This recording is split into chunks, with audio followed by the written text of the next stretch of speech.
Lieutenant general Asim Munir ने core कमांडरी की। वो ISI और मिलिट्री इंटेलिजेंस के सरबराह भी रहे। लेफ्टिनेंट जनरल साहिर शमशाद मिर्ज़ा ने अपने फौजी कैरियर का आगाज़ 8 सिंध रेजिमेंट से किया और वो PMA से तरबियत मुकम्मल करके पाक फ़ौज में शामिल हैं, जबकि 4 स्टार जनरल्स की तैनाती की सीनियरिटी लिस्ट में जनरल साहिर दूसरे नंबर पर थे। साहिर शमशाद मिर्ज़ा ने बतौर लेफ्टिनेंट कर्नल, ब्रिगेडियर और major general military operations directorate में खिदमात अंजाम दी। लेफ्टिनेंट जनरल साहिर शमशाद मिर्ज़ा सितंबर 2021 से कोर कमांडर रावलपिंडी हैं। वो जून 2019 में चीफ ऑफ जनरल स्टाफ के अहदे पर फायज हुए, जबकि मुख्तसर मुद्दत के लिए एडजॉइंट जनरल GHQ भी रहे। मुअज़्ज़ज़ नाज़रीन गिरामी, साजिशों ने अपने पर फैलाना शुरू कर दी हैं। पाकिस्तान के मुक़द्दस अफवाज और इदारों के खिलाफ घिनौना खेल खेलने की कोशिशें शुरू कर दी गई हैं। रियासत की सियासत को नया रंग देने की कोशिशें शुरू कर दी गई हैं। सिपा सलार के खिलाफ ऐसा प्रोपोगंडा के अवाम में गुस्से की लहर दौड़ गई। इमरान खान का भी बड़ा बयान सामने आ गया। फौज पाकिस्तान के खिलाफ साजिश करने वाला ग्रोह दरअसल कौन है और इनको कौन लीड कर रहा है, तहकीकात शुरू कर दी गई। क्या इन लीग्स और लंदन वालों का आपस में कोई ताल्लुक है? क्या लॉन्ग मार्च या सिपा सलार के जाने का इससे कोई ताल्लुक है? इसका दुरानियाँ अहम क्यों है और इस पर किन हलकों ने सियासी फ़ायदा उठाने की कोशिश की है? आज के इस वीडियो में ये भी आपको बताएंगे। साथ ही साथ आपको बताएंगे कि वफाकी वज़ीर ख़ज़ाना इसहाक़ डार ने chief of army staff general Qamar Javed Bajwa के अहल खाना के टैक्स रिकॉर्ड के गैर कानूनी लीक होने का नोटिस लिया। वज़ारत ख़ज़ाना की जानब से जारी करदा बयान में कहा गया कि टैक्स मालूमात का इस तरह से लीक होना मुकम्मल राजदारी के कानून की वाज़ेह खिलाफ वर्जी है। वज़ारत ख़ज़ाना की जानब से ये बयान तहकीकाती न्यूज़ वेबसाइट फैक्ट फोकस की रिपोर्ट जारी होने के एक रोज़ बाद सामने आया।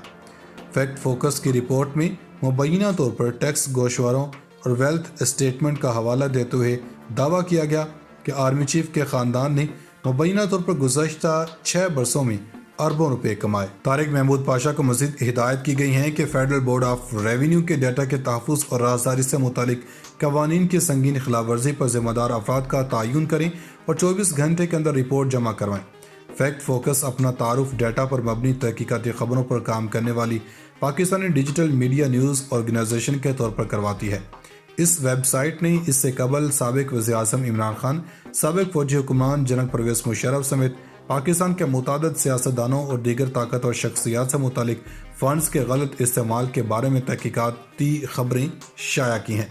इसी वेबसाइट ने 2020 में CPEC अथॉरिटी के साबिक chairman lieutenant general retire Asim Salim Bajwa और इनके ख़ानदान की मुबैना ऑफशोर जायदादों और कारोबार के हवाले से भी एक रिपोर्ट जारी की थी। दोस्तों, GHQ रावलपिंडी में यौम शोहदा की तकरीब से अलविदाई खिताब में army chief general Qamar Javed Bajwa ने कहा कि फरवरी में यह फैसला किया कि फ़ौज अब सियासी अमल में कभी हिस्सा नहीं लेगी।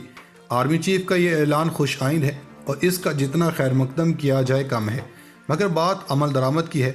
यह भी बड़ी बात है कि जनरल कमर जावेद बाजवा ने खुले दिल के साथ इस बात का इतराफ़ किया कि फ़ौज की अगर हकीकी मानों में मुदाखलत ख़त्म हो जाती है तो सियासी मामलत बहुत हद तक बेहतर हो जाएंगे और बहुत से सियासतदान जो फ़ौज की छतरी में पल कर जवां हुए एक तरफ हो जाएंगे और मुल्क में हकीकी सियासी क़यादत पैदा होने के इम्कानात बढ़ जाएंगे।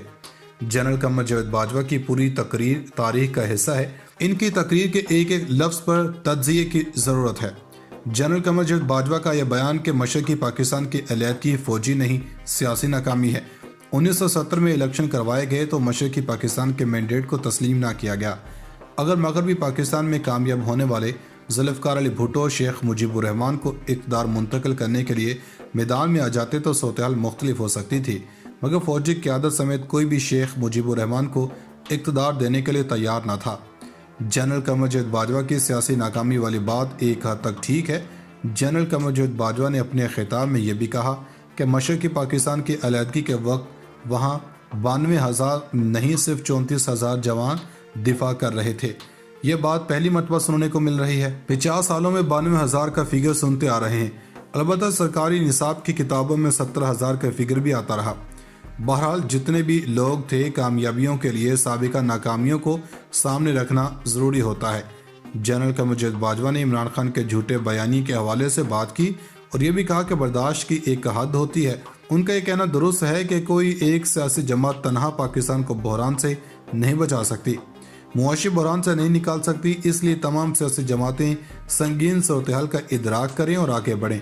دوسری طرف آرمی چیف کی تقرری کا مسئلہ آج بھی اخبارات کی شاہ سرخی بنا ہوا۔ سیاستدانوں کے علاوہ میڈیا نے بھی اس مسئلے کو آسمان پر پہنچا رکھا ہے۔ تحریک انصاف کے سربراہ عمران خان کا یہ کہنا کہ صدر عارف علوی آرمی چیف کی سمری پر مجھ سے مشورہ کریں گے اور نام فائنل ہونے کے بعد اپنے سیاسی حق کے استعمال کا فیصلہ کریں گے، اس سے ظاہر ہوتا ہے کہ آرمی چیف کی تعیناتی پر مسائل اب بھی باقی ہیں۔ دوسری طرف حکومتی اتحادیوں نے آرمی چیف اور chairman joint chief of staff committee کے تقرر کا مکمل اختیار وزیراعظم شہباز شریف کو سونپ دیا۔ تاہم ذرائع نے بتایا ہے کہ اتحادی جماعتوں کی طرف سے اپنی اپنی پسند بھی سامنے آئی۔ اہل وطن کی نظریں آرمی چیف کی تعیناتی پر لگی ہوئی ہیں کہ اس مسئلے کو عمران خان کی تقریروں نے ایک بڑا مسئلہ بنا دیا ہے۔ وزیراعظم شہباز شریف کے زیر صدارت اتحادیوں کا اجلاس وزیراعظم ہاؤس میں ہونے والے اجلاس کی اندرونی کہانی یہ ہے کہ آصف زرداری اپنی دانستہ اور سیاسی چال کے مطابق اپنی بات کہہ بھی گئے اور باہر آ کر ذمہ داری وزیراعظم پر ڈال دی کہ وہ فیصلہ کرنے میں با اختیار ہیں۔ آرمی چیف کے مسئلے پر پہلے کبھی سیاستدانوں کے اس قدر اجلاس نہیں ہوئے، جیسا کہ گزشتہ روز کے اجلاس میں سابق صدر آصف علی زرداری، مسلم لیگ کاف کے سربراہ چودھری شجاعت، وفاقی وزیر چودھری سالک، بلوچستان عوامی پارٹی کے خالد مقصی، پیپلز پارٹی کے chairman Bilawal Bhutto, Zardari M Q M کے خالد مقبول صدیقی، جمعیت اہل حدیث پروفیسر ساجد میر سمیت دیگر نے شرکت کی۔ یہ سیاست کے بہت بڑے نام ہیں۔ آئینی اور قانونی طور پر آرمی چیف کی تعیناتی میں ان کا کوئی اختیار نہیں ہے۔ اجلاس میں دیگر بہت سے امور پر غور ہوا، تاہم کہا یہی گیا کہ اجلاس میں آرمی چیف اور chairman joint chief of staff کی تعیناتی اور ملک کی سیاسی صورتحال پر مشاورت کی گئی۔ سپہ سالار کی تقرری سے قبل سمری صدر مملکت کو اس سال سے قبل اتحادی جماعتوں کو اعتماد میں لیا گیا۔ ایک طرف کہا جا رہا ہے کہ آرمی چیف کی تعیناتی کا معاملہ خوش اسلوبی سے طے ہو جائے گا اور طے ہونا بھی چاہیے۔